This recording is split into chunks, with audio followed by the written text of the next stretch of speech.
Warning! The following contains nothing but spoilers to Pokémon Sun Moon.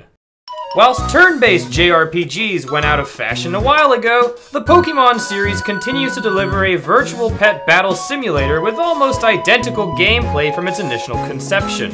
Over time, the Pokémon storyline has been trying to carve out an identity of its own, and I think that this one in Pokémon Sun Moon might just be one of the best. Now, before we jump in, we need to talk about the Alolan region. After all, setting is just as important as plot when it comes to video game stories. Continuing the tradition of designing Pokémon regions based on real-life geography, we now have a region inspired by the islands of Hawaii. In fact, the 4 main islands in the game are even named after the various colors in the Hawaiian language. Mele Mele means yellow, Akala means pink, Ula Ula means red, and Pony means purple. Now, if you forget which one's which, don't worry. This color motif is featured in the 4 legendary Pokémon deities, as well as in the outfits of each island kahuna. Now, this island setting was not picked at random. Islands in the real world have always been a paradise for biologists because of their unique biodiversity, often hosting plants and animals that can't exist anywhere else. It's the reason why Charles Darwin went to Madagascar, and it's the reason why the developers of Pokémon decided to introduce regional variants in an island-based setting. In the Pokémon universe, the Alolan Islands are off the coast of the Kanto region, meaning several of the 151 original Pokémon exist on the island but in a completely different type combination. For example, Alolan Sandshrews are Ice-type, Alolan Rattatas are Dark-type, and the incredibly badass-looking Alolan Marowaks are Ghost Fire-type. What's more, each of these regional variants has a specific backstory. Grimers and Mucks, for example, were imported from Kanto to deal with Alola's waste problem. After consuming a toxic cocktail of Alolan garbage, these Pokémon evolved to become fluorescent-colored and dark poison-type. Meowths and Persians are also an import, as they were highly praised by the former monarchy of the Alolan Islands. After the monarchy fell apart, the Meowths and Persians were stranded on the street and adapted over time to become dark types. Other Alolan variants adapted based on their habitat. Alolan Vulpixes, for example, live on the highest snow-covered peak of the entire region. Geodude family are made from magnetic rocks, thus granting their species an electric type alongside their rock type. And Alolan Executors became a coconut palm tree with a dragon typing, making it the poster child for mocking what Game Freak considers a dragon. As for Alolan Raichu, that one's a mystery, although the locals believe that Pikachu evolved that way by eating too many fluffy pancakes. I am not even kidding, this is the official explanation. Of course, just like any Pokemon game, we play as a kid with a single mom who just moved to the region and goes on an adventure to capture all the Pokemon. As always, we get ourselves a new professor, this time named after the Kuki Tree, official state tree of Hawaii. We also get a friendly rival, Hau, grandson of Hala, the kahuna of Mele Mele Island. On the surface, Hau may seem fairly plain. He doesn't care too much about winning or losing, always has a smile on his face, and enjoys hanging out with friends. While this may not seem like much, I'm okay with this. Pokemon X and Y suffered from a fairly bloated cast of characters, many of whom were never fully developed. By contrast, Pokemon Sun Moon is ultimately the story of a singular character, Lillie. Now, at first, I wasn't actually a big fan of Lillie. She reminded me way too much of Shauna, a character specifically written to show romantic interest in the player. But while Shauna's goal was to figure out her goal in life, Lillie is drastically more interesting. She starts off as a pacifist who hates seeing Pokemon get hurt, and works as a laboratory assistant helping out Professor Kuki and Professor Burnett. Since she's not a trainer, she uses repels and max repels, which is a nice touch. I always like it when non-playable characters use the same in-game items that we use. We first encounter Lillie after saving her Pokemon Nebby from a flock of sparrows. First of all, what is up with sparrows? Do they just enjoy ganging up on other Pokemon, or is this a subtle reference to the anime's first episode? Since we don't actually have a Pokemon ourselves, our efforts to save Nebby are brave but ultimately ineffective, and for the first time, we encounter one of the game's legendary Pokemon right away. Tapu Koko, guardian deity of the Mele Mele Island, shows up just in time to save us and Nebby from a collapsing bridge.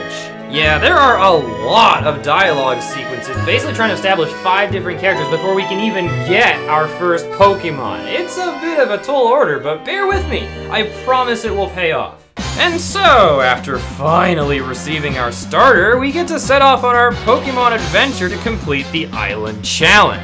Since the Alolan region has neither gyms nor a Pokemon League, you must instead pass various trials, each of which corresponds to a different type. But instead of just fighting the trial captains themselves, you must defeat a totem Pokemon, which starts the battle with some free stat boosts and calls for backup. Only after passing each captain trial can we challenge the kahuna of each island. So okay, it's not that much different from gyms and badges. But what I like is that wild Pokemon take a much more active role in this challenge. In fact, the 4 big kahunas of each island are actually appointed by Pokemon, and they can't refuse. Of course, no Pokemon series would be complete without some gangsters belonging to some nefarious organization. In this case, it's Team Skull. They've got a sweet name, a cool design, an incredibly awesome theme song, and no comprehensive plan whatsoever. Forget about taking over the world, bringing about natural disasters, or messing with the space-time continuum. Team Skull prefers auditioning for the Ginyu Force. And I'm okay with that. You can only go so far with dramatic world-ending threats before your audience ceases to take you seriously, and that's exactly what happened in Pokemon X and Y. After traveling around the islands, we eventually encounter the more interesting rival of the game, Gladion. Upon first glance, Gladion seems to be an outcast, even among Team Skull grunts. He also takes himself quite seriously, making him a foil to our other rival, Hau. In fact, Gladion does not respect Hau's happy-go-lucky attitude and demands that he takes losing a battle more seriously. As we journey through the islands, however, it becomes clear that Gladion is no antagonist. Instead, he warns us that Team Skull's plan is to get a hold of Cosmog, the Pokemon that Lillie keeps in her bag. When she can. And here we get a fairly brilliant twist. While we were distracted by Team Skull's punked-out secret base, Admin Plumeria defeated Hau and took Lillie and Nebby away. Gladion is furious. He blames Hau for losing to Plumeria and challenges us to a Pokemon battle out of sheer outrage. Then, after losing to us once again, he starts to question himself and realizes maybe working with others could help solve his problems way more efficiently than going about it all alone. After this epiphany, Gladion decides to recruit us, knowing exactly where Lillie and Nebby were taken. Here we arrive at the Aether Foundation. That's right, the Aether Foundation was merely using Team Skull to further their own ends, which means, for the first time in Pokemon history, Team Whatever is not actually the main antagonist. And I gotta be honest, I did not see that coming. I've played every single generation of Pokemon, so I just assumed that Guzma was gonna be the bad guy. Turns out Lusamine, head of the Aether Foundation, has become obsessed with finding alien Pokemon from another dimension known as Ultra Beasts. Here, we learn that Lillie and Gladion are both her children, and that they both escaped the Aether Foundation, taking Cosmog and Type Null with them respectively.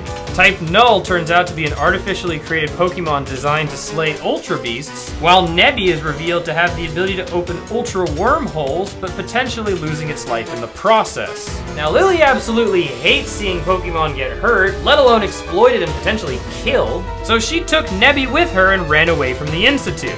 Unfortunately, her efforts were in vain, and now Lillie has no choice but to watch in horror as her mother forces Nebby to open a wormhole and falls in, along with Guzma.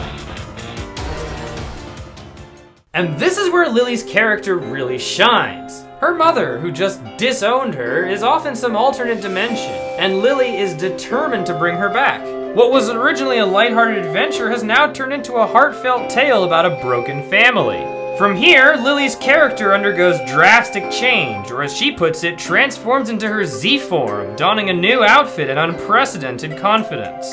Here we run into Hapu again, who had previously befriended Lillie and encouraged her to pursue her own path. And I guess it's a good thing that Hapu likes the color purple because we get to see her get appointed as Island Kahuna of the Pony Island. Now, Pony Island is quite remote, so the Dragon Trial is handled by the wild Pokemon without any human oversight. We do have a Head in the Clouds artist as a fairy trial captain, but she couldn't be bothered to think of a trial, and so here, you pass. Okay, that's definitely the best I ran out of development time excuse in like a certain game that will go unnamed. At last, it's time to summon the legendary Pokemon Solgaleo or Lunala, who has the power to create wormholes. And once again, we have a twist that the series has never done before. During the ritual, Nebby pops out of her bag and evolves into the final form. That's right, it turns out the mascot legendary of the game was right alongside Lillie this whole time. Thanks to Solgaleo or Lunala, we can go find Lusamine and Guzma. While Guzma realizes he's in way over his head, Lusamine is drunk with power and ends up fusing with Nihilego, the Ultra Beast. But not before Lillie can scold her for every bad thing she's ever done. After witnessing her crowning moment, Lusamine acknowledges how much Lillie has grown, in her own way. Now that we've returned from our interdimensional journey, it's time for the best scene in the game. A now fully evolved Nebby wants to travel the world with Lillie, but Lillie refuses. She's not interested in battling and is too focused on caring for her mother, so she gives us the opportunity to capture Nebby for ourselves.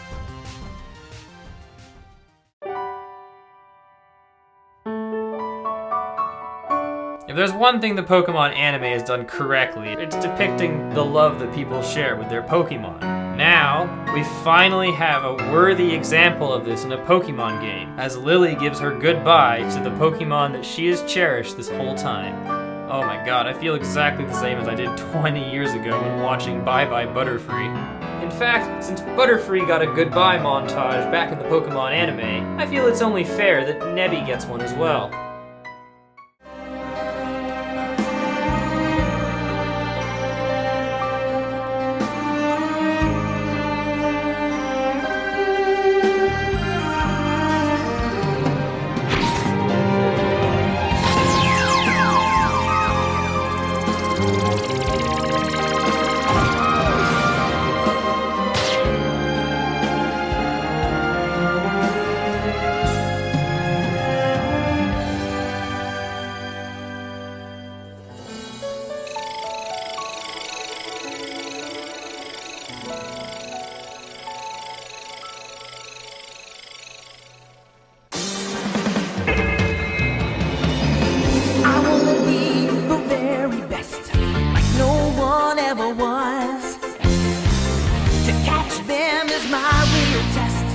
Train them is my cause. I will travel across the land, searching far and wide. Each Pokemon to understand the power that's inside. Pokemon, gotta catch 'em all. It's you and me. I know it's my destiny. Pokemon, oh, you're my best friend in a world we must defend. Hold it! We're not quite done yet. There's one more challenge that awaits us, the newly built Pokemon League. Now remember all the way back in my first Pokemon review, I said that the idea of battling the champion right after you fight the Elite Four was actually a plot twist. There was no hints of this champion at all, and you were expecting to become crowned right after defeating all four. Every single game since then has had a champion that you fight before you beat the game, but this time, you get to sit on the throne. You have become Alola's first champion, and you know what that means. Not only are you the most powerful trainer in the world, but you must also defend your title from challengers who brave through the Elite Four. And that, I would say, is a fitting end to the best story that the Pokemon series has told. Thanks so much for watching. Don't forget to like, feel free to leave a comment, and if you'd like to see more of these, then subscribe to my channel, or check out my blog at vgstoryreviews.com. Special thanks for this episode goes to Purple Rodri for allowing me to use his Let's Play footage.